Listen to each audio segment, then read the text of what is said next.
اللہ الرحمن الرحیم۔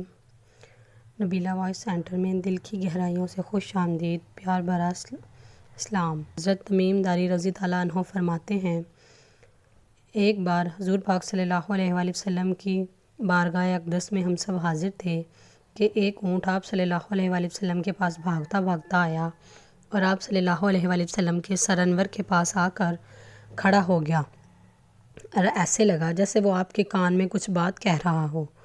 آپ صلی اللہ علیہ وآلہ وسلم نے فرمایا کہ اے اونٹ پرسکون ہو جا، اگر تو سچا ہے تو تیرا سچ تجھے فائدہ دے گا، لیکن اگر تو جھوٹا ہے تو تجھے اس جھوٹ کی سزا ملے گی۔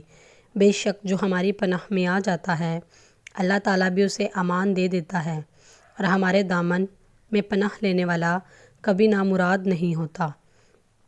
ہم نے پوچھا، یا رسول اللہ صلی اللہ علیہ وآلہ وسلم، یہ اونٹ کیا کہتا ہے؟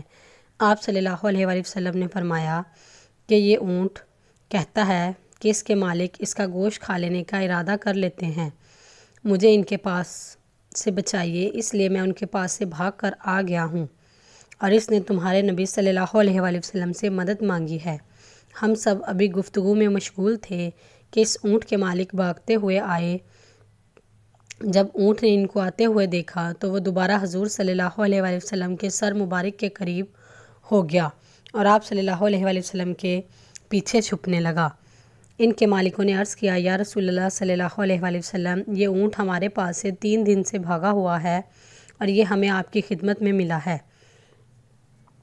آپ صلی اللہ علیہ وآلہ وسلم نے فرمایا، یہ میرے سامنے شکایت کر رہا ہے کہ یہ اونٹ تمہارے پاس کئی سال تک پلا بڑھا اور تم اس گھاس اور چارے والے علاقوں کی طرف اس پر سوار ہو کر جاتے، اور جب موسم سرما آتا تو تم اسی پر سوار ہو کر گرم علاقوں کی جانب کوچ کرتے۔ اب جب سستا حل اس عمر کو پہنچ گیا ہے تو تم نے اسے ذبح کر کے اس کا گوشت کھا لینے کا منصوبہ بنا لیا ہے۔ انہوں نے عرض کیا، خدا کی قسم یا رسول اللہ صلی اللہ علیہ وآلہ وسلم، یہ بات بالکل اسی طرح ہے جس طرح آپ نے بیان فرمائی ہے۔ آپ صلی اللہ علیہ وآلہ وسلم نے فرمایا، کیا اس کے مالکوں کی طرف سے یہی جزا ہوتی ہے؟ وہ عرض گزار ہوئے، یا رسول اللہ صلی اللہ علیہ وآلہ وسلم، اب نہ ہی اسے ذبح کریں گے۔ آپ صلی اللہ علیہ وآلہ وسلم نے اس اونٹ کو ان سے 100 درہم میں خرید لیا اور پھر فرمایا، اے اونٹ جا، تو آزاد ہو جا، اللہ کی رضا کی خاطر تو آزاد ہے۔ اس کے بعد حضور صلی اللہ علیہ وسلم کے سر مبارک کے پاس اپنا منہ لے جا کر کوئی آواز نکالی تو آپ صلی اللہ علیہ وآلہ وسلم نے فرمایا، آمین۔ اس اونٹ نے پھر دعا کی، آپ صلی اللہ علیہ وآلہ وسلم نے پھر فرمایا، آمین۔ اس نے پھر دعا کی، آپ نے فرمایا، آمین۔ چوتھی مرتبہ جب دعا کی تو آپ صلی اللہ علیہ وآلہ وسلم آپ دیدہ ہو گئے اور آپ کی آنکھوں سے آنسو جاری ہو گئے۔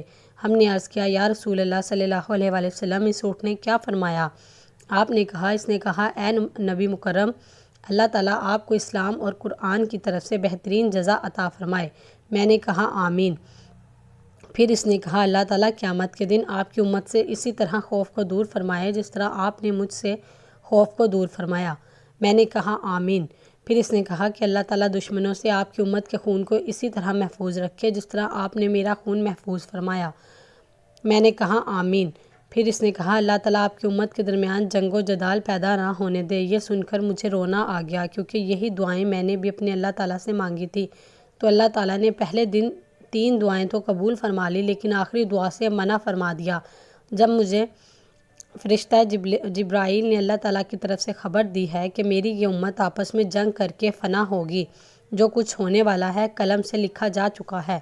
محترم و خواتین و حضرات، نبی کریم صلی اللہ علیہ وآلہ وسلم کی حدیث مبارکہ سے یہ بات بالکل سچ ثابت ہو رہی ہے کہ آج کے طور پر اگر ہم نظر دوڑائیں تو ہم دیکھتے ہیں کہ مسلمان کس طرح ایک دوسرے کے خون کے پیاسے، ایک دوسرے کو کس طرح قتل کر رہے ہیں، فرقہ واریت کے نام پہ ایک دوسرے کے جانوں کے دشمن بنے ہوئے ہیں۔ نقصان خود مسلمان نے مسلمان کا کیا ہے، اتنا شدید نقصان کہ کافروں نے بھی مسلمانوں کا نہیں کیا۔